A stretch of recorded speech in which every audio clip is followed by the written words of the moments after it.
Première et unique plateforme dédiée aux marques de l'habitat et de l'aménagement et à leurs prescripteurs, donc les architectes d'intérieur, les décorateurs. C'est ce dont on va parler avec Jean-Yves Sainteau, qui a eu effectivement la gentillesse de venir nous voir, nous expliquer tout ça aujourd'hui sur le plateau. Bonjour Jean-Yves. Bonjour Karine. Merci d'être avec nous aujourd'hui. Alors vous êtes l'heureux papa, j'ai envie de dire, donc d'une plateforme qui s'appelle Up, UP en 2 mots. Vous êtes le cofondateur, donc vous avez créé ça avec un autre professionnel de la déco, je crois, si je ne me trompe pas, en 2020, en plein confinement, c'était culotté. Et donc effectivement, vous êtes le cofondateur et le président d'OXP qui a créé cette plateforme Up, bibliothèque enrichie, où on trouve vraiment tout ce qui peut convenir aux architectes d'intérieur et aux décorateurs. Je résume bien? Le pitch est bon, Jean-Yves? Eh ben, c'est parfaitement résumé. Parfaitement résumé. Donc, effectivement, j'ai cofondu fin 2020 avec Frédéric Tabary, qui est effectivement professionnel de la déco, puisqu'il est archi d'intérieur depuis plus de 20 ans. Ça aide, ouais. Effectivement. Moi, j'avais une expérience aussi en tant que marque, donc je connaissais bien les salons pro, je connaissais bien les prescripteurs, hein, que j'essayais de capter également quand j'avais cette marque.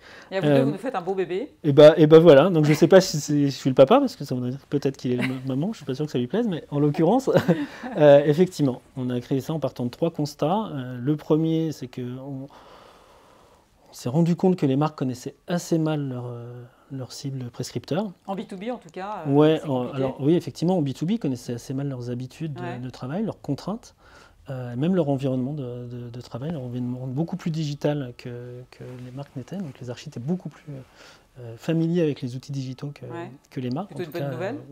Bah, oui, sauf qu'il y avait effectivement une disparité entre ce que les marques pouvaient offrir à ces archis et puis ce que les archis attendaient. Donc ça, c'était le premier constat. Le deuxième, c'est qu'effectivement, contrairement à d'autres secteurs, il n'y avait pas de marketplace, donc de place de marché où ces deux acteurs pouvaient se rencontrer, discuter, échanger et faire du business. Voilà, donc ça c'était le deuxième constat. Et le troisième, c'est que le marché de la prescription dans l'habitat en tout cas est en pleine mutation et les archis ont vraiment besoin de gagner du temps sur leur gestion de projet. C'est vraiment un élément essentiel d'augmenter leur rentabilité. Alors le gros avantage aussi, c'est qu'elle est sur SketchUp, vous allez récupérer le Up, et que ça les laisse quand même dans leur univers familier, ils n'ont pas besoin d'en sortir. Ils partent effectivement de leur plan qu'ils faisaient déjà sur SketchUp, ils aménagent en fait avec les objets que vous allez leur proposer, les revêtements, etc. Et ils peuvent carrément aller jusqu'à proposer un devis au client. Oui, tout à fait. Effectivement, c'est une grosse particularité de notre bibliothèque. Effectivement, un archi jusqu'à maintenant pouvait trouver des 3D sur des sites internet auprès des marques, devait compiler également toutes les données produits. Parce que pour prescrire, il faut réussir aussi à vendre le produit, hein, donc dire d'où vient la marque, quels sont ses engagements, les déclinaisons possibles, tout ce genre de choses. Ils ne le trouvaient forcément en dehors de SketchUp. Et nous, ce qu'on a fait, c'est de ramener toutes les infos nécessaires à la prescription au sein de SketchUp, qui est le logiciel effectivement leader et qui couvre à peu près 85% de part de marché sur cette population.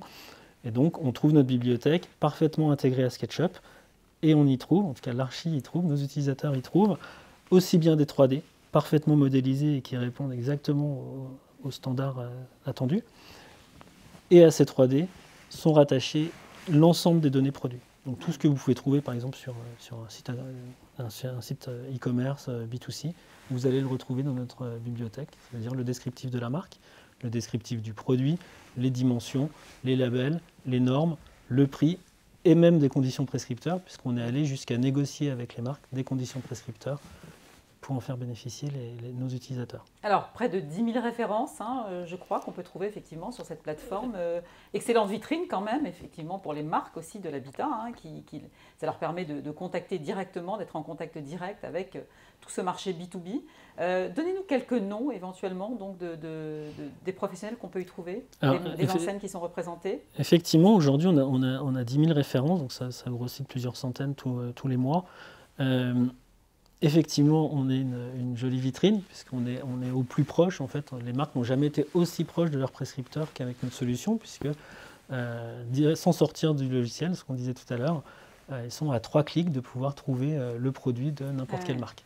Donc pour les marques qui nous ont déjà rejoints après 1 an de commercialisation, on a sorti en septembre 2021, donc là, 13 mois, 14 mois après, on a signé en gros avec 57 marques qui couvrent à peu près tous les segments de la déco.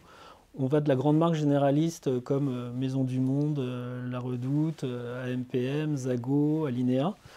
Des enseignes un peu plus pointues peut-être? On a effectivement des enseignes plus pointues, donc des éditeurs historiques ou voire même iconiques comme Serge Mouille, Airborne. Ouais. On a des acteurs très spécialisés, par exemple dans les revêtements muraux, avec, on peut citer Isidore Leroy, bientôt Peppermint le mois prochain, LGD01. Ouais. On a des acteurs qui sont plus proches du second œuvre, parce que l'idée dans la bibliothèque, c'est également à terme de pouvoir répondre à toutes les demandes d'un projet d'aménagement ou de décoration. Donc on a par exemple des poignées de porte de chez Assa Ablois. On a des revêtements de sol, on a des marques extrêmement engagées dans le réemploi, dans le slow design, comme Dizzy Design, Furniture for Good. Alors ça veut dire que, bon, on reproche souvent aux décorateurs, un peu, aux architectes d'intérieur, d'utiliser toujours un peu les mêmes marques, peut-être pour ne pas prendre de risques, parce qu'elles connaissent bien effectivement la relation, le cheminement avec ces marques-là. Ça veut dire que ça peut quand même ouvrir un peu leur horizon, qu'on va voir apparaître peut-être des choses un peu différentes, un peu plus osées peut-être, dans les futurs décos? Alors, plus osé, je ne sais pas. Ce qui est sûr, c'est que les archis d'intérieur, je vous le disais tout à l'heure, ils ont un vrai problème de temps et de gestion de leur projet. Donc forcément, quand ils connaissent bien une marque, ils ont tendance à aller vers elle parce que c'est très compliqué de développer une relation avec une marque. Ça veut dire la contacter, trouver le bon relationnel, avoir les bons éléments. Donc on parlait aujourd'hui de digitalisation, on parlait de 3D. Toutes les marques n'ont pas leur 3D. Ouais. Et donc voilà. En passant par Up, l'architecte, forcément aujourd'hui, il sait que les marques qui sont présentes dans la bibliothèque proposent l'ensemble des données dont il a besoin pour répondre à ses clients.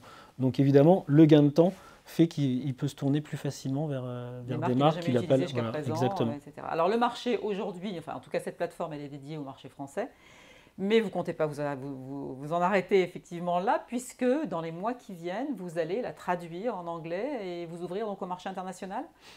C'est un drôle de boulot ça. Effectivement, oui, c'est la suite logique. Le marché de l'habitant, en tout cas déjà au moins du mobilier, il est européen. Donc, toutes les marques, déjà nos marques clientes, opèrent sur d'autres marchés.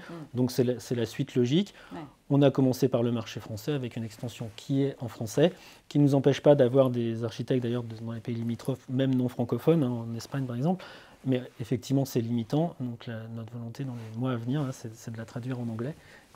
Et d'accélérer notre acquisition de marques qui sont sur des marchés autres que les marchés français. Et Jean-Yves, d'en faire aussi un site marchand, ça veut dire que là, ils vont pouvoir aller jusqu'à acheter les objets qu'ils voient en ligne? Oui, effectivement. C'est le gros projet déjà bien entamé pour 2023. Puis c'est la suite logique d'une marketplace, c'est d'aller jusqu'à la transaction financière. Et effectivement, certains produits, ceux qui ne nécessitent pas de pause ou qui n'ont pas de considération trop technique, par exemple votre table basse, votre enfilade, effectivement l'archi la connaît, s'il l'a déjà prescrit une fois, il n'a pas besoin de rentrer en contact avec la marque, et donc là il pourra directement, toujours depuis Up for SketchUp, l'acheter directement depuis notre extension. Eh bien, écoutez, ça vous donnera l'occasion de revenir nous voir pour nous expliquer un petit peu toutes ces innovations, c'est pour demain. Eh bien oui, c'est pour demain et avec plaisir. Merci beaucoup Jean-Yves d'avoir été avec nous, Jean-Yves Sainteau, donc président et cofondateur de cette plateforme Up de l'entreprise OXP. Merci encore. Merci Karine.